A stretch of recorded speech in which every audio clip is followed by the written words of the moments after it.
এরপর আমরা চলে আসবো imperative sentence with let. Let থাকলে আমরা কিভাবে নারেশন চেঞ্জ করব। লেট থাকলে এমন কিছু জটিল নয়। লেট থাকলে দুভাবে হবে। যদি প্রস্তাব বোঝায় সেক্ষেত্রে প্রপোজ আর শুড, এদিকে প্রপোজ এদিকে শুড। রিপোর্টিং ভার্বের জায়গায় প্রপোজ, রিপোর্টেড স্পিচে শুড। যদি প্রস্তাব না বোঝায় সেক্ষেত্রে এদিকে রিকোয়েস্ট অথবা সেড, এদিকে মাইট। এখন প্রস্তাব বোঝাচ্ছে না, কিভাবে বুঝবো? লেটাস থাকলে সাধারণত প্রস্তাব বোঝায়, লেটাস। আর লেট মি, যদি লেটাস না থেকে অন্য কিছু থাকে, লেট হিম, লেট মি, তখন অনুমতি বোঝায়। তাহলে দেখো আমরা আলোচনা করি। হি সেড, ইনডাইরেক্ট আমরা নিচে লিখছি, এখানে ইনডাইরেক্টটা নয়।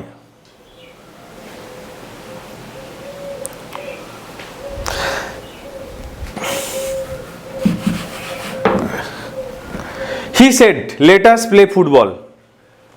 তাহলে এখানে আমরা প্রপোজ অথবা সাজেস্ট দুটোই ব্যবহার করতে পারি। হি প্রপোজড, সে প্রস্তাব দিল, অথবা তুমি সাজেস্টেডও করতে পারো। হি প্রপোজড অথবা সাজেস্টেড, যেটা খুশি। He proposed that let us play football, চলো ফুটবল খেলা যাক। That they should play football, they should play football. তাহলে এটাই মনে রাখতে হবে। যদি প্রস্তাব বোঝায় তাহলে প্রপোজ অথবা সাজেস্টেড, তারপরে that,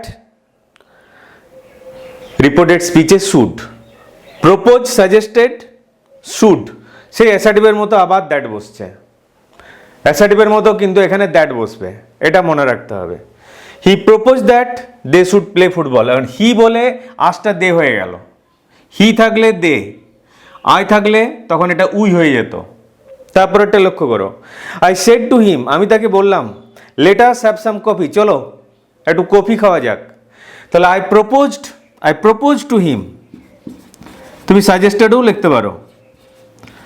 I propose to him, আমি তাকে প্রস্তাব দিলাম। দ্যাট, তাহলে আই আছে, কি হবে? We, that we should have some coffee, we should have some coffee.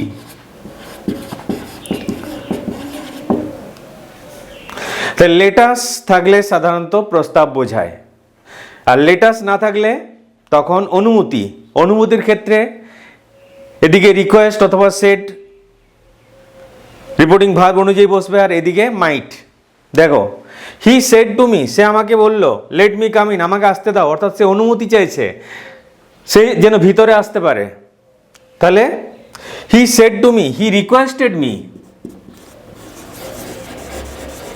He requested me that he might come in.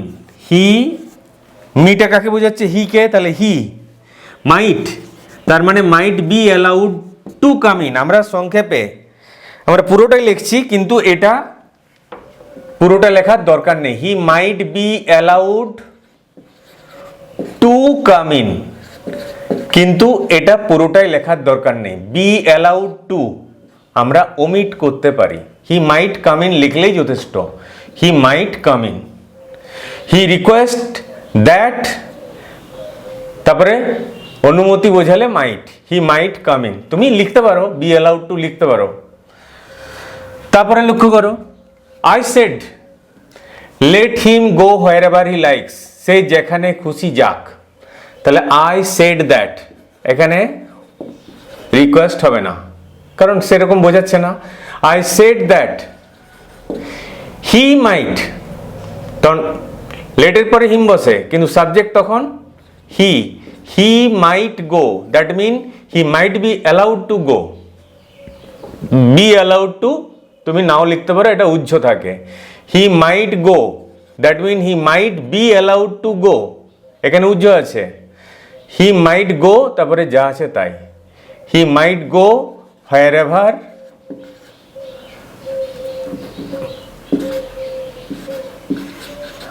Ever he likes. Wherever he, সে যেখানে খুশি যেতে পারে। আমি বললাম সে যেখানে খুশি যেতে পারে। তাহলে মূল ব্যাপার হচ্ছে যদি প্রস্তাব লেটাস বোঝায় প্রপোজ শুড, প্রপোজ শুড। প্রপোজের জায়গায় তুমি সাজেস্ট ব্যবহার করতে পারো, পাস্ট টেন্স বলে প্রপোজড হলো অথবা সাজেস্টেড, আবার দ্যাট বসছে আর এদিকে শুড। তাহলে মূল ব্যাপারটা বোঝা গেল। অনুমতি বোঝালে রিকোয়েস্ট মাইট অথবা সেড মাইট। যদি সেড টু থাকে তখন আমরা রিকোয়েস্ট ব্যবহার করতে পারি, আর এদিকে মাইট, রিপোর্টেড স্পিচে মাইট। তাহলে এটাই মনে রাখবে, প্রপোজ শুড, রিকোয়েস্ট মাইট বা সেড মাইট।